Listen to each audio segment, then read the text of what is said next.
요즘 유난히 손에 든 물건을 자주 떨어뜨리신다고요? 아무 이유 없이 평소보다 자주 걸려 넘어지거나 어디 부딪히거나 툭툭 물건을 놓치고 계신가요?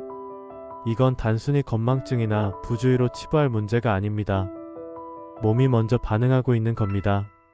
지금 당신 몸을 감싸고 있던 기운이 밖으로 밀려나고 있다는 뜻이죠. 풍수적으로 운이 밀릴 때 가장 먼저 흐트러지는 건 공간도 재물도 아닙니다. 바로 신체의 중심 감각입니다. 손에 힘이 안 들어가고 발끝이 자꾸 어딘가에 걸립니다. 무릎이 부어오르거나 허리 뒤쪽이 납작하게 가라앉은 느낌. 그리고 걸을 때 유난히 바닥이 미끄러운 듯한 착각. 이 모든 건 하늘이 주는 기운의 경고입니다. 그런데 이 신호를 무시하고 나이 탓인가 하고 넘기면 기운은 점점 멀어지고 그 다음엔 더 큰 변화가 따라옵니다. 돈이 빠지고 인간관계가 엇갈리고 마음마저 무거워지기 시작하죠. 그래서 오늘 이 영상은 중요합니다. 지금 이상한 작은 징조들이 실은 복이 다시 돌아오는 전조일 수도 있으니까요. 지금 좋아요, 구독 눌러두세요. 이 영상을 끝까지 보시는 분은 운이 밀리는 흐름에서 벗어나 복이 다시 붙는 시점으로 방향을 틀 수 있습니다. 풍수에서는 기운이 들어오고 나가는 통로를 문이라 부릅니다. 이 문은 집에만 있는 게 아닙니다. 사람에게도 있어요. 손, 발끝, 입, 허리. 이 부위들을 통해 기운이 순환하며 복이 들고 나가죠. 그런데 이 통로에 막힘이 생기면 어떻게 될까요? 몸이 갑자기 둔해지고 손끝이 서툴러지며 물건을 자주 떨어뜨리거나 걸려 넘어지게 됩니다. 이건 단순히 신체 문제가 아니라 기운이 흩어지기 시작했다는 경고입니다. 그 중에서도 넘어지는 일은 특히 주의 깊게 봐야 합니다. 왜냐하면 운이 무너질 때 가장 먼저 일어나는 일이 중심을 잃는 것이기 때문입니다.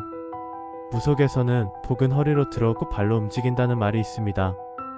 허리가 휘고 발끝이 둔해지면 기운은 방향을 잃고 흩어지기 시작하죠. 하지만 여기서 중요한 게 하나 있습니다. 이 흩어짐은 끝이 아니라 시작일 수 있다는 사실입니다. 기운이 바깥으로 나가며 다시 정비되기 위해 당신에게 작은 어긋남을 먼저 보여주는 것이죠. 넘어졌다고 낙담하지 마세요. 그건 지금 기운이 재정비되고 있다는 움직임의 징조일 수도 있습니다. 이처럼 바깥으로 보이는 변화가 없더라도 몸과 마음이 내밀하게 반응하는 시점이 있습니다. 하늘은 기운을 직접 내리기보다 아주 미세한 흐름으로 신호를 주지요. 그런데 문제는 이 조용한 신호를 대부분 사람들이 놓쳐버린다는 데 있습니다. 그래서 오늘은 제가 실제로 상담했던 분들의 사례를 통해 기운이 회복되기 직전 나타나는 결정적 징조들을 함께 짚어보려 합니다. 겉보기엔 평범해 보였지만 그분들에겐 분명히 하늘이 움직이고 있었던 겁니다. 작년 봄이었습니다. 서울 강서구 쪽에서 한 여성분이 제게 상담을 요청하셨습니다. 선생님, 요즘 이상하게 제가 자꾸 물건을 떨어뜨려요. 방에 있는 테이블 모서리에 3번이나 발을 찧었고요. 어제는 그냥 걷다가 현관턱에 걸려서 넘어진 거예요. 다리도 아프고 뭔가 이상해요. 이분은 큰 병도 없었고 신체도 건강한 편이었습니다. 그런데 유독 몸에서 일어나는 이상한 사고들이 이어졌습니다. 제가 그분의 집 방향과 기운을 봤습니다. 집 중심에서 기운이 문 밖으로 흐르는 구조였고 무엇보다 현관 앞쪽에 오래된 화분 하나가 움직이지 않는 기운을 집 안으로 끌어당기고 있었죠. 그때 제가 말씀드렸습니다.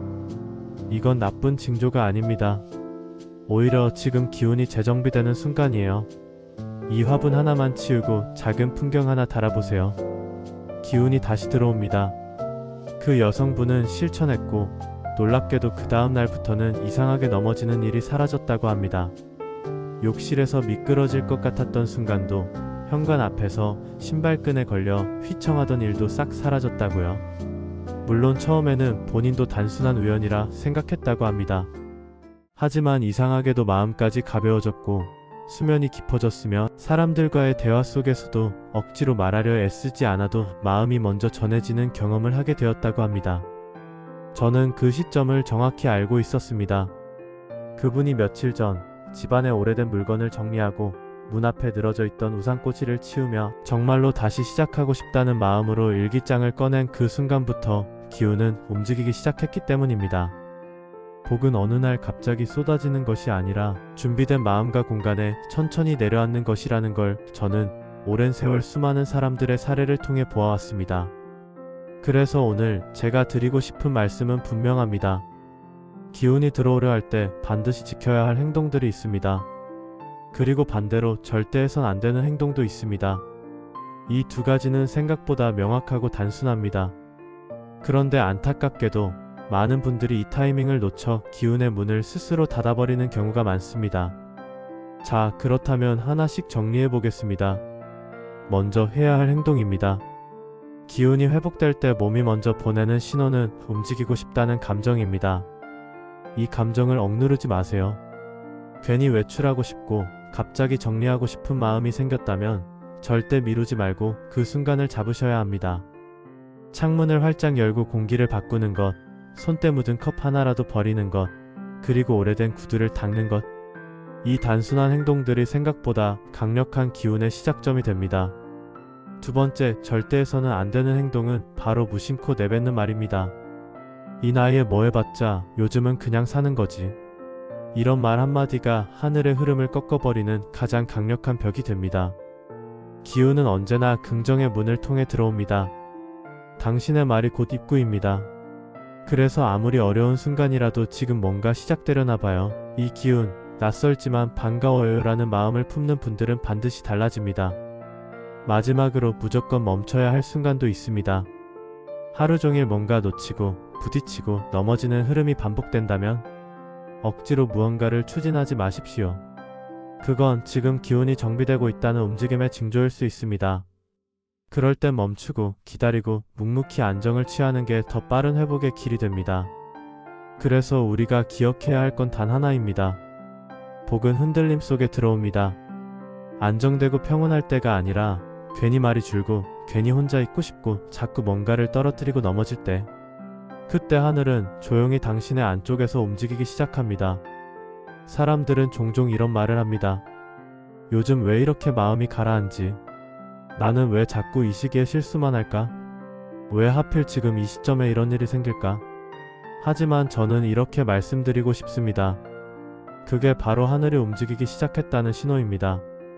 기운이 흔들릴 땐 반드시 뭔가 마음에서 마찰이 일어나고 그 마찰은 곧 당신 안에 오래된 기운이 벗겨지는 과정일 수 있습니다. 마치 껍질이 벗겨지고 나서야 새살이 돋듯이 말입니다. 하늘은 언제나 침묵으로 움직입니다. 아무 말 없이 당신의 눈빛에, 손끝에, 걸음걸이에 작은 흔적을 남기죠. 그리고 그 흔적을 느끼는 사람만이 복의 타이밍을 놓치지 않습니다.